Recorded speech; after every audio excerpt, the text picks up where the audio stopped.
ఒక రాజకీయ పార్టీని శాంతం ఖాళీ చేసేది ఎవ్వడి వల్ల కాదు.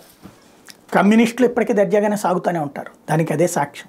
అలాగే తెలుగుదేశం పార్టీ 2 టర్మ్స్ అధికారంలో లేదు, అయినా మొన్న అధికారంలోకి రాలేదా?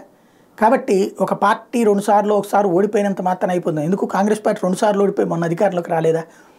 అయితే కాంగ్రెస్ని ఖాళీ చేద్దాం చేసి చేసి చేసి చేసి కేసీఆర్ ఇప్పుడు తన పార్టీని ఖాళీ చేయడానికి కాంగ్రెస్ ప్రయత్నిస్తుంటే తట్టుకోలేకపోతున్నారు.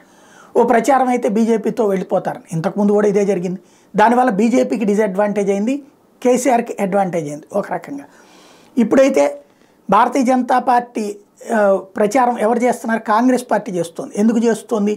రేపటి ఎన్నికలకు ఇప్పుడు 15 మంది దాకా కాంగ్రెస్ పార్టీకి టచ్లోకి వచ్చారు, బీఆర్ఎస్కి సంబంధించిన మిగతా వాళ్ళని కూడా. అంటే వీళ్ళు చేస్తున్న ఒక తప్పు ఏంటంటే బీఆర్ఎస్ బీజేపీ పొత్తు పెట్టుకుంటుంది అనుకుంటే కనుక వాళ్ళు ఎవరు రారు. ఏ పొత్తు ఉండదనుకుంటే బీఆర్ఎస్ నుంచి చీలీటి వస్తారు. ఎందుకంటే సెంటర్లోను స్టేట్లోను ఒక్కసారి పవర్ని అలవాటు పడ్డోళ్ళు 2 చోట్ల పవర్ ఉండదు అనుకుంటే, కేసులు పడతాయి అనుకుంటే, ఇరుక్కుపోతాం అనుకుంటే భయపడి చేస్తారు. అప్పుడు ఎటో ఒకవైపుకి వస్తారు. అలా కాకుండా పొత్తు ఉంటుంది అనుకుంటే ఆగిపోతారు. కానీ ప్రచారం మాత్రం పొత్తుల మధ్యన ఉంది అనేది కాంగ్రెస్ పార్టీ చేసుకొస్తుంది, జరగబోతోంది అన్నటువంటిది. కేసీఆర్కి అయితే ప్రస్తుతానికి ఎటు వెళ్లాలో అర్థం కాని సంక్షోభంలో ఉన్నారు ఆయన.